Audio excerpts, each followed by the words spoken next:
Ada orang-orang yang merasa nasabnya lebih mulia dibandingkan nasab orang lain, yang merasa dia sebagai keturunan imigran dari luar negeri, kemudian merasa lebih mulia dibandingkan warga pribumi, keturunan pribumi.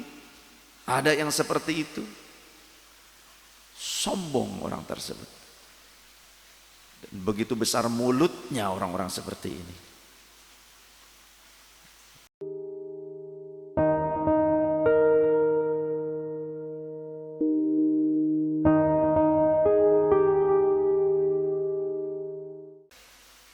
Bangsa Indonesia ini, bangsa Nusantara ini luar biasa peradabannya. Kalau kita mau jujur dengan sejarah Indonesia, Nusantara ini, kerajaan-kerajaan yang ada di Indonesia, di Nusantara ini dulu, itu sudah dikenal sebagai satu kekuasaan dan peradaban yang maju, yang bermartabat. Indonesia ini banyak kerajaan-kerajaan yang bermartabat. Terlebih di kurun berikutnya, datanglah para wali yang merupakan ahlul bait Nabi, yang datang ke Indonesia tidak dengan peperangan, tidak dengan mengkerdilkan bangsa yang didatanginya, tidak dengan menghinakan warga di mana mereka singgah, tapi justru ahlul bait Nabi yang datang pada saat itu membawa ilmu, amal soleh, bahkan mereka berasimilasi, menikah biasa saja dengan orang-orang pribumi, yang sehingga kesolehannya itu, kepakarannya mereka itu fakar dalam bidang politik, dalam bidang pemerintahan, dalam bidang pertanian, dalam bidang pengairan, dalam bidang astronomi. Kepakarannya, kealimannya, serta akhlaknya yang baik, itulah yang kemudian diterima oleh masyarakat pribumi, yang bahkan akhirnya mereka mempercayainya sebagai pemimpin di masa itu. Mereka menikah dengan keluarga-keluarga kerajaan, yang sehingga kemudian mereka melanjutkan pemerintahan kerajaan di masa berikutnya, yang mereka juga memiliki keturunan. Mereka memiliki anak laki-laki ataupun perempuan, dan keturunannya ada sampai saat ini. Jadi bagi siapapun yang tidak memiliki ilmu tentang keluarga mereka, jangan sok tahu. Mereka orang-orang bermartabat. Namun begitu tawaduknya mereka dalam menyebarkan Islam, di saat banyak pribumi belum mengenal Islam, mereka, para sunan ini, para wali ini tidak mengedepankan nasab, tapi bahkan mereka memakai nama-nama lokal juga sebagai nama yang mereka buka di tengah-tengah masyarakat, yang mereka gunakan di tengah-tengah masyarakat supaya masyarakat ini tidak merasa berbeda, masyarakat ini merasa terhormat, merasa sama, merasa saling menyayangi satu sama lain.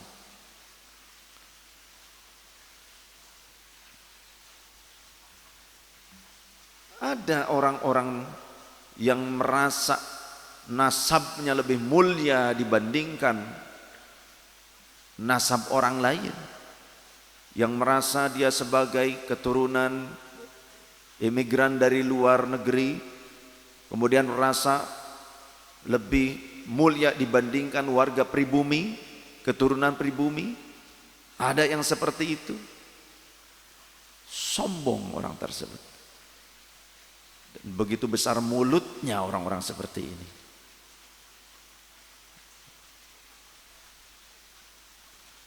Bahkan ada yang berani menzalimi, mengambil hak orang lain tanpa keridhaan sang pemiliknya. Malak, memeras, bahkan mencuri, atau bahkan mungkin merampok. Bukan katanya, Jamaah kita banyak yang jadi korban. Ada kiai yang pernah memanggil saya di Subang. Ada seorang yang merasa menganggap nasabnya itu lebih mulia, menitipkan anaknya di situ. Si anak ini dengan tidak punya sopan santun kepada sang kiai, sang guru, meminta dengan paksa sarung BHS yang sedang dipakai oleh sang kiai. Kata sang kiai, jangan yang ini Bib, yang di rumah saja yang masih baru, ini sudah terpakai. Ini si ontohot tetap memaksa ke kiai, nggak mau kiai, saya mau yang dipakai sama kiai yang ini karena mungkin coraknya bagus. Paksa. Padahal dititipkan di pesantren tersebut sebagai santri. Sopan apa tidak? Jujur, sopan apa tidak? Jangan takut menyampaikan pendapat Anda. Anda punya hak.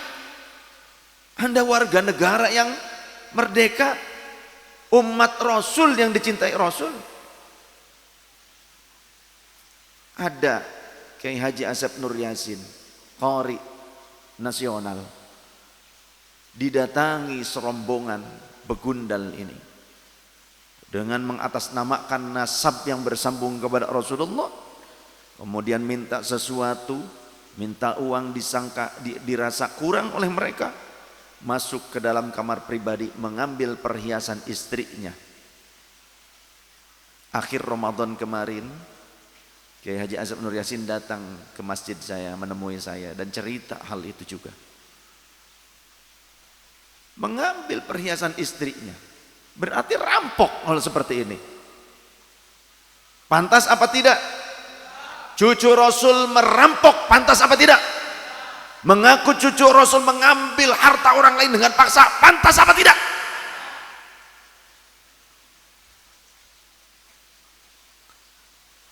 Tidak pantas. Bahkan Rasulullah SAW menyatakan, dikutip, dinukil hadisnya di dalam Riyadhus Shalihin oleh Imam An-Nawawi. Kata baginda Rasul, wa aymallah, demi Allah, lau kanat Fatimah bintu Muhammadin sallallahu alaihi wasallam sarqat laqata'tu yadaha. Andaikan putriku sendiri yang bernama Fatimah mencuri, maka aku yang akan memotong tangannya dengan tanganku. Saya pernah menyampaikan hadis ini pada saat tausiah di Cikarang. Setelah selesai turun, mau masuk ke rumah panitia penyelenggara, ada orang yang mengaku dirinya sebagai keturunan Rasulullah SAW yang berdomisili di Madura, yang biasanya bersama-sama dengan saya, biasa bareng baik-baik dengan saya. Saat mendengar saya tausiah menyampaikan hadis sahih tersebut, dia protes. Dia bilang, "Wi, kenapa antum sampaikan hadis itu di hadapan masyarakat? Kenapa emang?" kata saya. Itu tidak beradab katanya. Kenapa tidak beradab?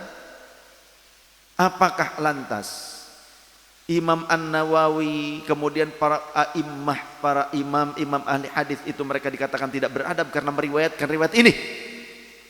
Dia tidak bisa menjawab. Akhirnya saya dibawa oleh Pak Fauzan masuk ke rumah Pak Haji tersebut. Rasulullah menyampaikan itu dan diriwayatkan oleh para ulama. Ini integritas Rasulullah sallallahu alaihi wasallam. Jangan mentang-mentang menganggap keturunan Rasul kemudian berhak mengambil harta orang lain. Maling itu namanya. Di Jakarta ada 3 orang yang mengaku diri sebagai keturunan Rasulullah, menipu adiknya Pak B.J. Habibie, keluarga Pak B.J. Habibie.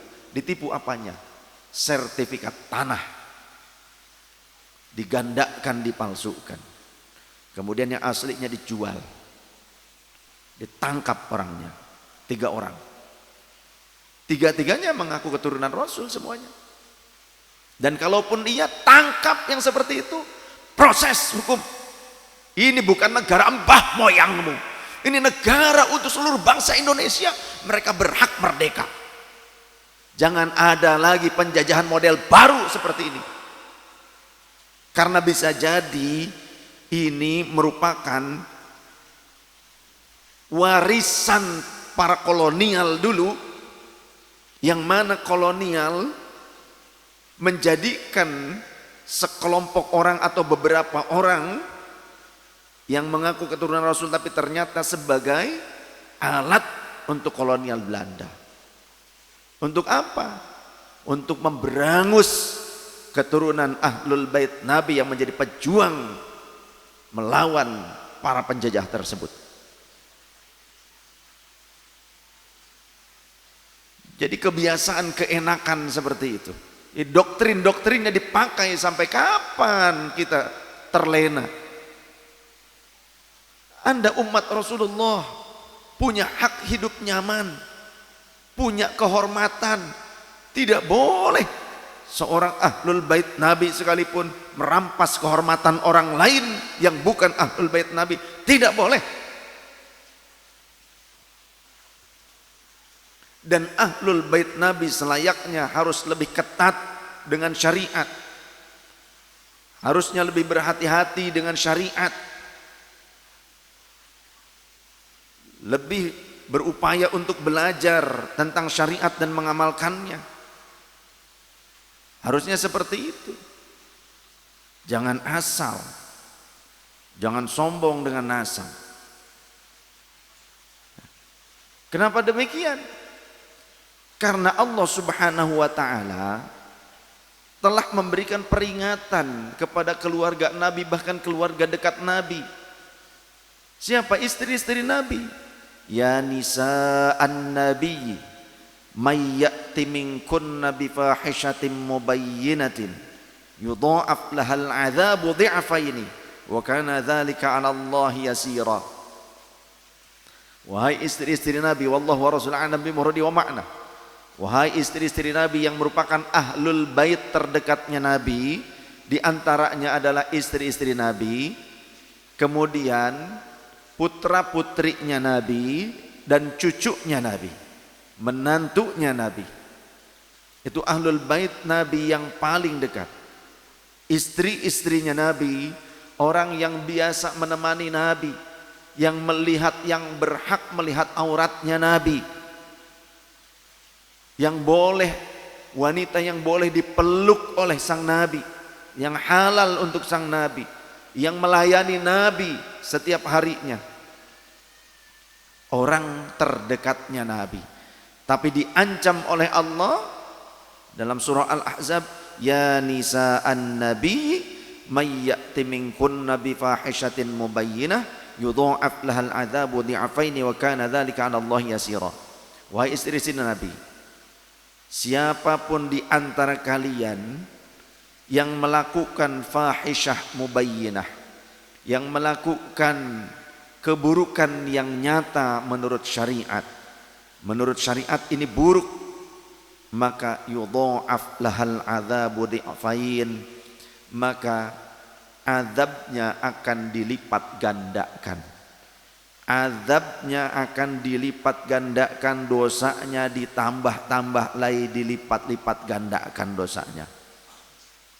Jadi jangan merasa sombong dengan merasa sebagai keluarga baginda Nabi tapi ternyata perilaku buruk, bahkan melakukan kezaliman kepada orang lain. Awas. Saya pernah mendengar orang yang mengaku sebagai keturunan Nabi yang berkata, kalau kami mengambil ayam milik warga itu tidak apa-apa, tidak jadi dosa katanya. Karena nanti di akhirat yang akan menggantinya adalah kakek kami, yakni Rasulullah sallallahu alaihi wasallam. Kepedean lo, maling bae maka harus nyandarin ke Nabi. Maling sampai menyandarkan ke Nabi, sopan apa enggak? Orang ngaku keturunan Nabi kemudian maling, kemudian dia menyandarkan ke Nabi bahwa nanti Nabi yang akan membalas dan membayar hutang tersebut.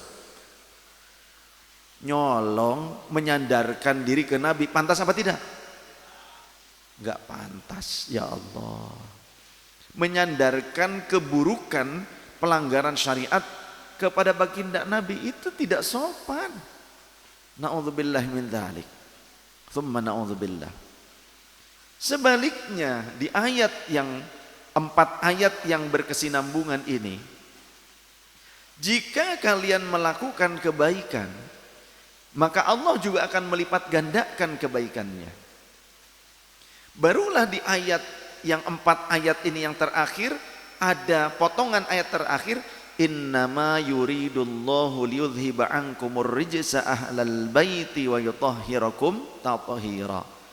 Wallahu rasul a'lam bimuradi wa ma'na.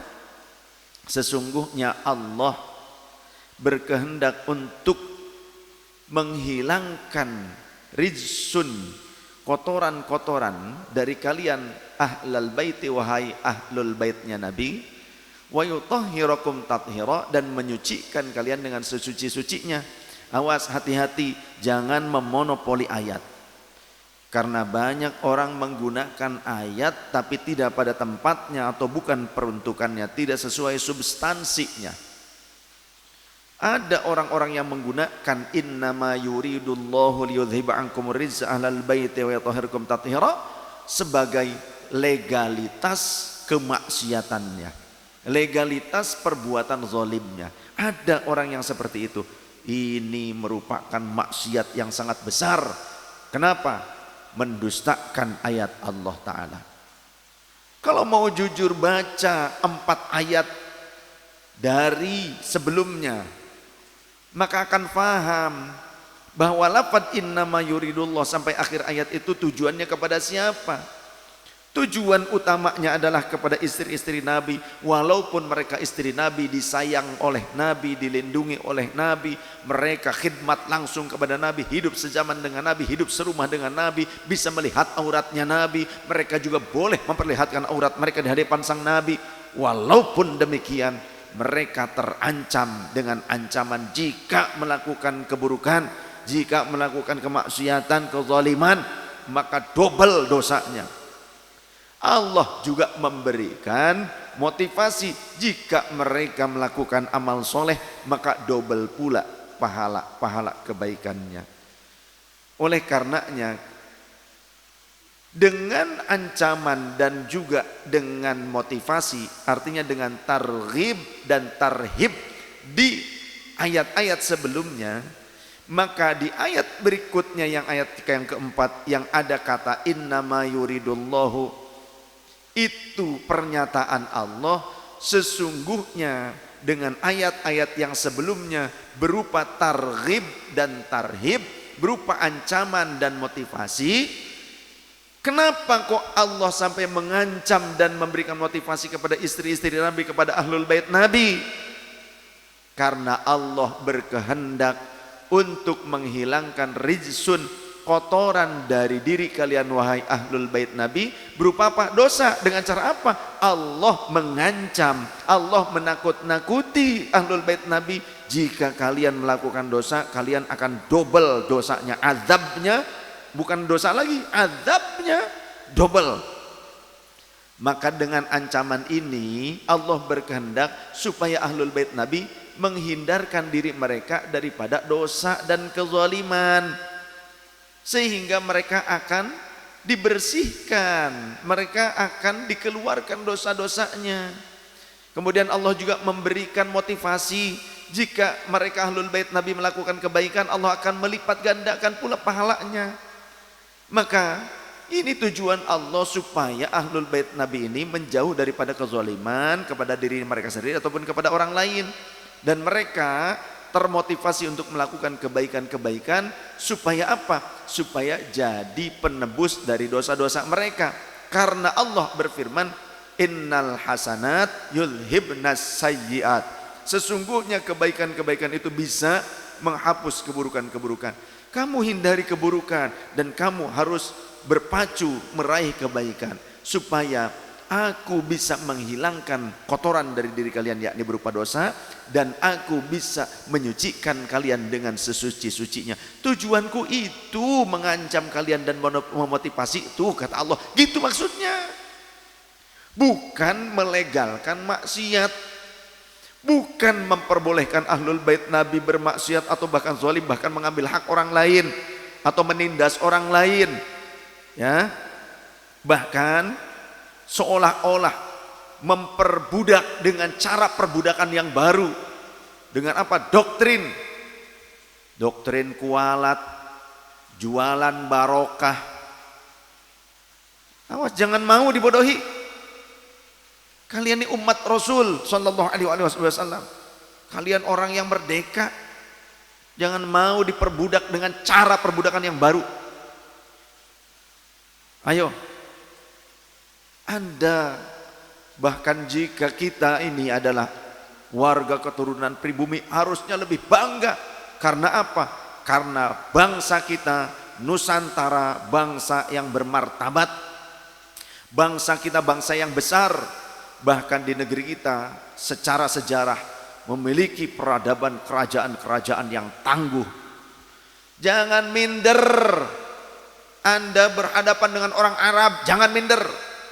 Anda berhadapan dengan orang Eropa, jangan minder. Ya. Dulu Eropa, negara-negara yang mereka ancolong-ancolongan ke sana kemari menjajah, bangsa kita bangsa yang besar. Ketika kita tahu kita adalah keturunan pribumi, kita nih memiliki peradaban yang besar, yang hebat. Leluhur kita punya martabat. Leluhur panjenengan itu terhormat. Pertahankan kehormatan leluhur panjenengan. Leluhur kita harus kita pertahankan.